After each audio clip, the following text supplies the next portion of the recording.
I hope that you could all see just a little bit at the very beginning about holograms, which I'll be talking about during the talk, one of the newest and most interesting future technologies in this field.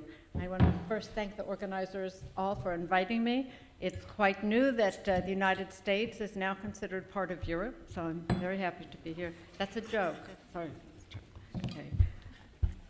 I often say that I'm the only person I know who cries on the way to work every day. And the reason is because when I go to work at the Museum of Jewish Heritage in Manhattan, I walk past the Statue of Liberty along the shore on my way to work. And I'm reminded every day that my father came to the United States in the 1930s as a refugee and saw that Statue of Liberty on his way into the United States. And he wrote the following words to his grandparents who were still in Germany. He wrote, "Es war schön, dass Nebel war, denn die Freiheitsstatue und die Wolkenkratzer tauchen so schön aus dem Nebel auf. It was lovely to see the fog around the Statue of Liberty and the skyscrapers emerging so beautifully out of the midst."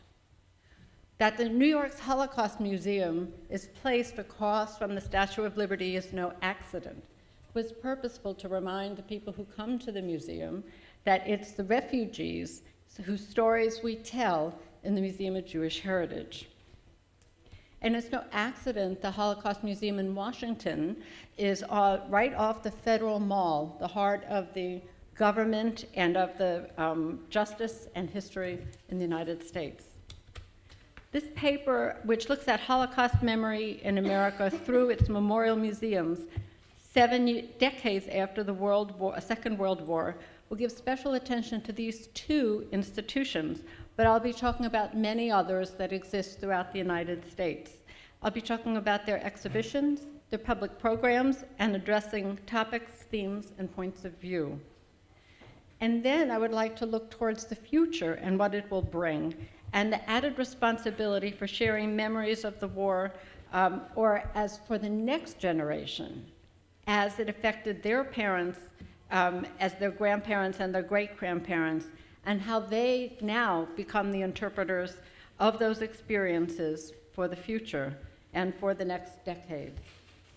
One thing we know is that messages about the Holocaust history, documentation, and education about it will be profoundly changed by new technologies, as you have witnessed briefly here, and maybe we'll take another look at it later.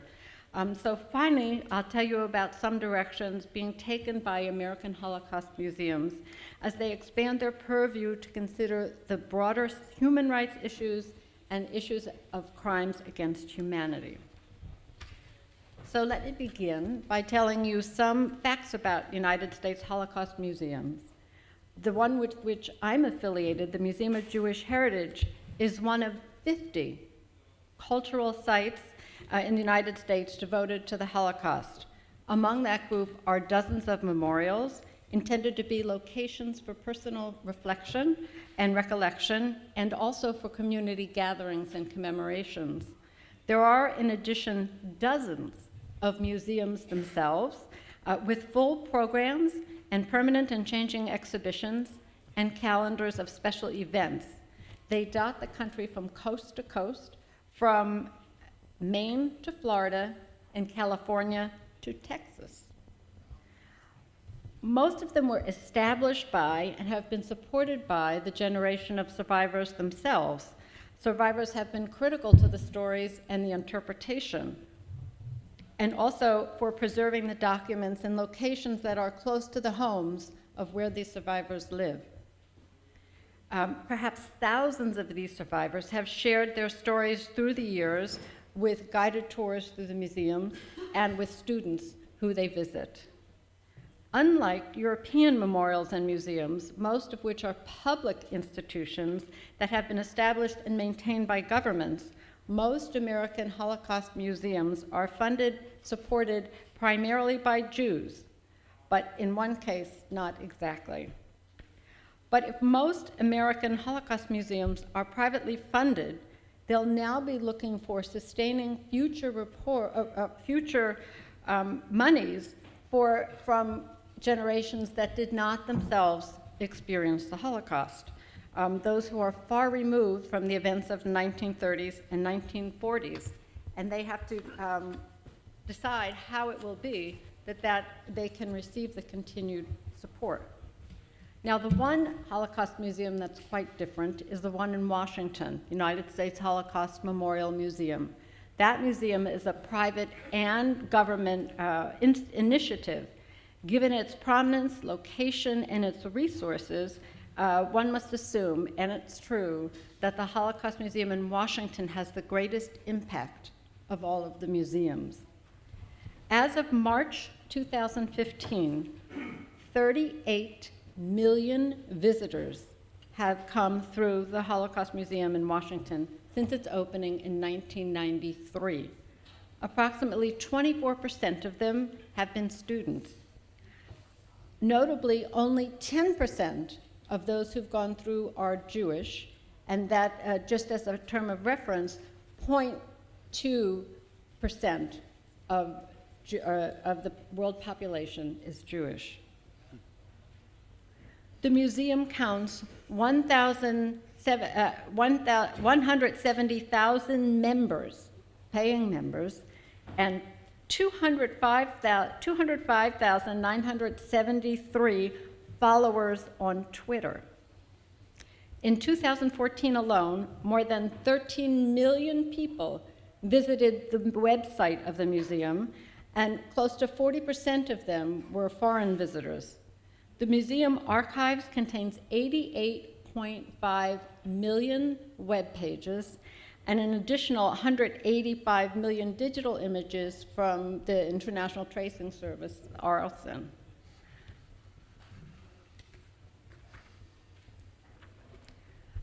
One concerted activity at the museum in Washington has been special training programs for key professionals for whom the understanding of the Holocaust is considered vital. Members of the judiciary, judges, lawyers, law enforcement officers, that includes all FBI agents and many policemen. 95,000 have gone through the museum. And members of the military, approximately 43,000 members of the military have gone through, and that's just in Washington alone. Most of the other Holocaust museums also have their own programs for policemen, firemen, for military in their areas. Now, what makes Holocaust museums in the United States distinctly American? One feature is that many tell the story of the Holocaust through personal, individual perspectives and stories. And they tell the stories of American soldiers, of refugees and survivors and victims, rather than through a more distant political history. It's on a personal basis. And this may be true to varying extents in Holocaust museums elsewhere, but it is certainly true in America. Now, of course, the difference is Washington, which really has as its mandate look at the political history in a larger scope. Our museums have examined American experience in the Second World War, to state again, through amassed individual stories. Visitors come to learn about these events through the impression, words, artifacts, and documents of American soldiers of all these various groups. And I might add that while the interpretation of these events provides ample attention to the perspectives of those in position of power, most of the individuals from the towns or the areas where these institutions are located are the focus of the stories. American museums, like their counterparts throughout the world, attempt to tell difficult stories. That means we take on present topics such as, and historical ones, such as anti-Semitism in the United States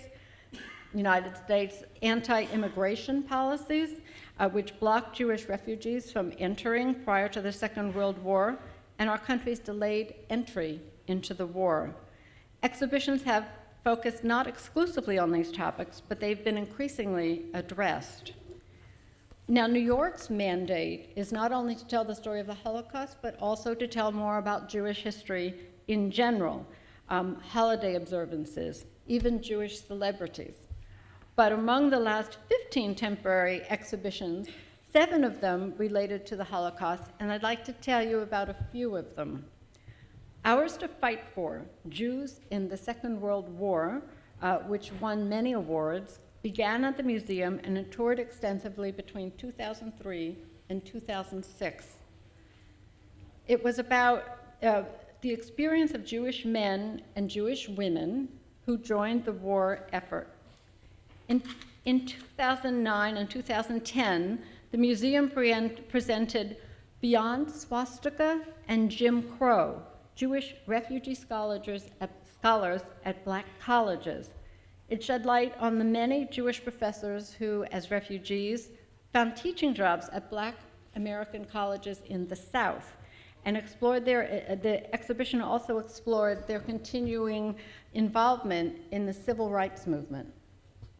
More recently, Against the Odds, American Jews and the Rescue of Europe's Refugees, 1933 to 1941, revealed the ways in which American Jews worked to assist thousands of Jews in their flight from Nazi persecution.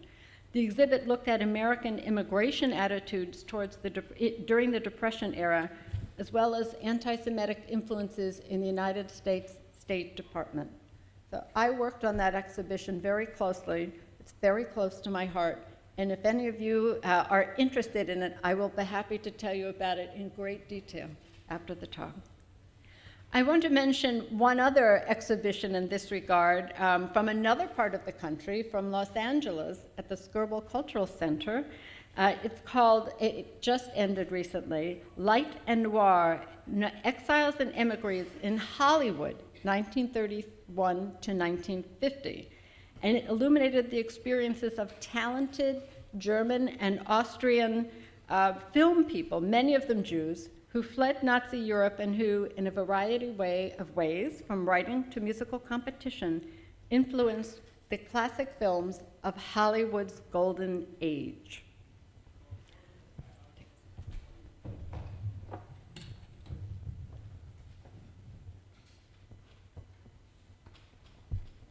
The theme of this conference, Remembrance of the Holocaust 70 years after the end of the Second World War, cannot be addressed without again acknowledging the loss of firsthand testimony. In the United States and elsewhere, we are quickly losing older refugees, servicemen and women, and survivors. We must hope that the generations that follow will be protective of these memories and obviously inform our understanding of the past and of our current response to current and future events, including acts of bias and atrocities that take place in the United States and around the world. The children and grandchildren of refugees, and in particular survivors, are keepers of those legacies, and they often bear their own inherited wounds, which affect the manner in which they express the knowledge that they hold. Today, these individuals are becoming docents in museums and stewards of the institutions built by their parents. And I see it myself in my work at the Leo Baeck Institute, when the children of these refugees come in with the documents that belong to their parents, very passionate about the stories of their parents, grandparents, and great-grandparents. Along with exhibitions in museums, one of the ways that historical memories have been carried to the present and the future is motion pictures, films. And since films are often featured in museums, I want to tell you about one of the most important that is currently showing in movie theaters. You all may recognize Schindler's List or The Pawnbroker or Sophie's Choice, that were the films that really told the story of Holocaust to the generations of the 70s, 80s, 90s. But now a new film has come out that's extremely different for many reasons. Could you raise your hand if you have seen the film Woman in Gold? Has anyone here seen it? Just a few of you. The Woman in Gold tells the story of Maria Altmann and her quest for the return of the Klimt painting of Adela Bloch-Bauer from the Austrian government. It was a portrait of her aunt, and it was stolen along with other property by the Nazis during the Holocaust. Now, this is a really major Hollywood film, one that will see wide viewing in the United States and throughout the world. And when Randy was asked, what is the story really about? His answer was, it's not about art restitution. This story is about how the piece of art became the object and the way that Adela Bloch-Bauer, that Maria Altmann was able to remember her youth and her childhood in Vienna. That was the point of the movie. And even the movie's director, Simon Curtis, who actually was originally Simon Cohen, used in the film a Kiddush cup, which was taken by the Nazis in the film, but it was actually his own family Kiddush cup. And it's worthy of note also that Holocaust museums themselves have been a site where looted paintings have been returned to their original owners, and this has happened in New York at the Holocaust Museum, at the Leo Baeck Institute, and also at the Holocaust Museum in Washington. Coming full circle, it's worthy of note that the lawyer Schoenberg, who is actually a grandson of the composer Arnold Schoenberg, who was himself a refugee from Vienna, used the proceeds of this successful case to build the Los Angeles Museum of the Holocaust. And he now serves as its president. And it may be the first case in which now the next generation is building an institution as a memorial to the Holocaust. And one of the other changes I'll talk about in just a moment is that this museum now has taken the step to show some of the really difficult material that could not have been shown earlier during the time in which the survivors felt so close to the museums. It's now taking out of its drawers more difficult material to show. And I also wanted to mention, to be here in Vienna, in Austria, at the time, shortly after the museum, after the release of the painting, of the film about the painting, to personally thank Vienna and the Austrian government for the return of that painting. Because the fact that this Holocaust looted art has come to interest now and has been able to be returned as a reflection not only of the time that the survivors and the next generation have become interested and active, it also reflects a time when the government and the people are willing also to come forward and participate in that activity. It's inevitable in 2015 that American Holocaust museums are extending their outreach to audiences through the World Wide Web. I've already mentioned hundreds of thousands of visitors online to the museum site, and it should be also understood that these internet resources offer material for educators, research opportunities, and points of entry for every kind of visitor. The same is true for websites of some other United States Holocaust memorial museums, and of course certainly true for Yad Vashem. We have our representative here, Michelle. Technology is also making it possible for us to retain and transmit personal stories of survivors in new and astonishing ways, including holography. The way that has worked, and hopefully you'll see it again, is that rather than just a regular interview with a survivor, 500 cameras or so are used at the same time, so you get the complete image of a survivor. And when there's video, there's audio. Wait, let me just make sure that I read it properly. The contents are digitized and a voice recognition software is used so that students can pose questions to these figures, and the questions are answered because it's all done by voice recognition, which means that 20 years from now, long after the survivors are gone, a student will have some sort of personal relationship with a survivor and can ask questions. And in this case, in the example, how old were you when you went into the camp? I was 8 years old. What happened to your brothers and sisters? And there are hundreds of questions that are identified ahead of time and are answered by the survivor. And according to the foundation, many survivors have signed up to participate in this. They want to be among those who are featured in these holograms. But of course, we can talk about it, but to imagine the opportunities that this offers, but also the problems that it brings up in that one thinks one has a relationship, but one can't really talk to a survivor in this way. Education. One of the curators at the Holocaust Museum in Washington said to me, there is not a single class that comes to Washington on a school trip that does not visit the Holocaust Museum. This is in part because there are 5 states that mandate Holocaust education in their curricula for the children. And they are New York, California, Florida, New Jersey, and Illinois. Now, what's really interesting about the legislation is that of all those legislations, only 1 mentions Germany and 2 mention Nazi. They're almost all related to genocide and issues of respect and responsibility and encouraging tolerance in a diverse and pluralistic society. The word genocide is mentioned in most of these. What's really interesting to me is that because of these initiatives and these curricula, the schools bring students to the museums at a much younger age than they used to come. So it used to be high school students that would come and learn about history, but today it's often elementary school children or middle school children, children who are 10, 12 years of age, who are coming to the museums, and that's the reason for this kind of a curriculum. Genocide and genocide prevention has become a central topic in many American Holocaust institutions.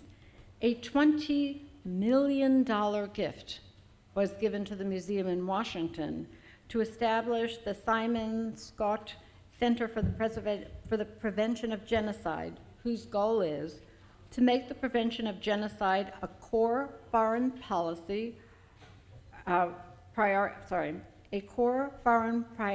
policy priority for teachers and leaders around the world through a multi-pronged program of research, education, and public outreach. Exhibitions addressing the destruction of racial, political, or cultural groups can be found in many museums this year, particularly as it's the 100th commemoration, or the year commemorating the 100th anniversary of the Armenian genocide.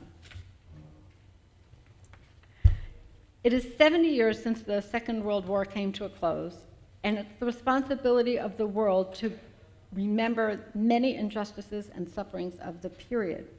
We remember to honor those who were lost, to sustain their legacies.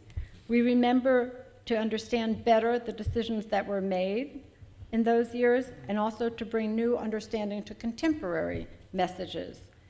And it's important that the museums participate in international forums like this one.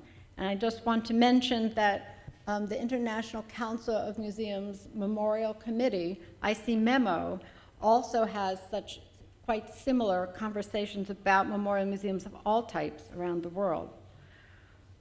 But while this gathering seeks to consider both common and disparate memories in Europe, one must consider the American experience distinct for victims who lost their entire family and their cultural heritage, and for those who are still today as Americans haunted by the events of those times.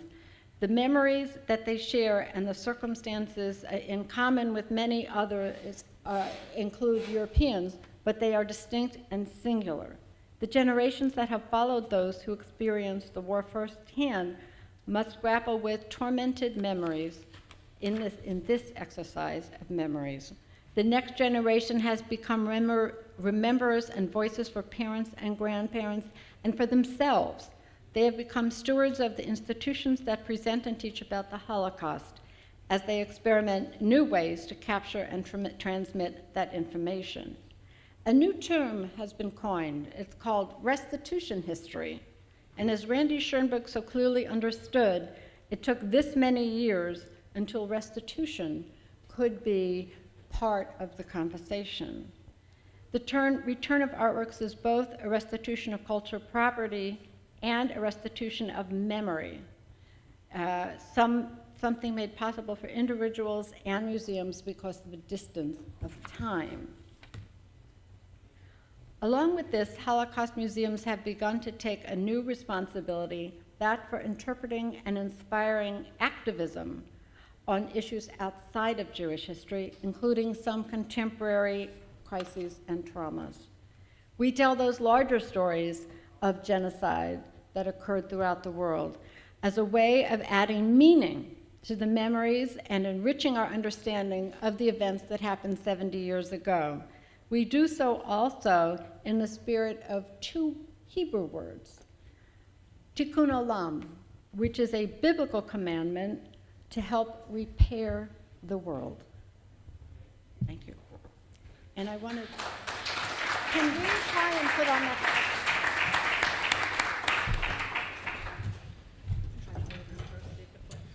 Thank you very much. Ja,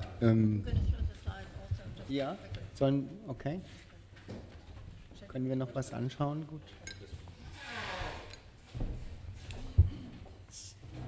So I quickly want to show you just a few slides about where in the United States Holocaust museums exist. As you can see, they dot the landscape everywhere. This was the exhibition I mentioned, Ours to Fight For, the one at the Museum of Jewish Heritage, which spoke about the individual experiences of servicemen, American servicemen in the Second World War. And it spoke also to the fact that so many American servicemen were from Europe, whose families were from Europe, came back to fight in those same areas. And this is the exhibition Against the Odds at the Museum of Jewish Heritage, which told about the difficulties experienced by refugees who tried to come to the United States. And this is the exhibition I referred to, Light and Noir, from Los Angeles, about American Jews in the film industry.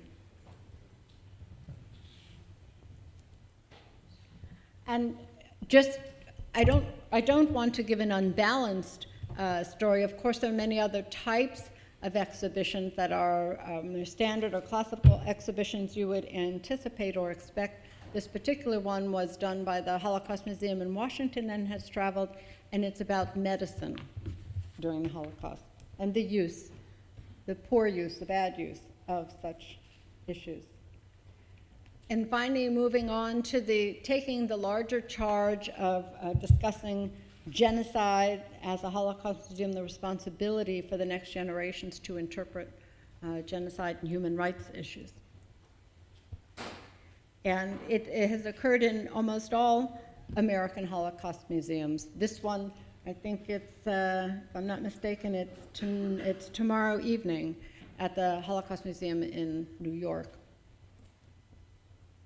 And finally, this webpage of the museum in Washington really has a combination of all the things that we've spoken about. It speaks, one of the programs is about collaboration and complicity as neighbors, but it also talks about genocide as well.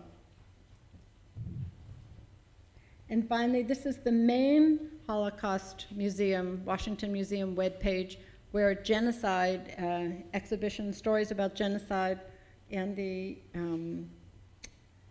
program that they have, the center, is featured on the main webpage.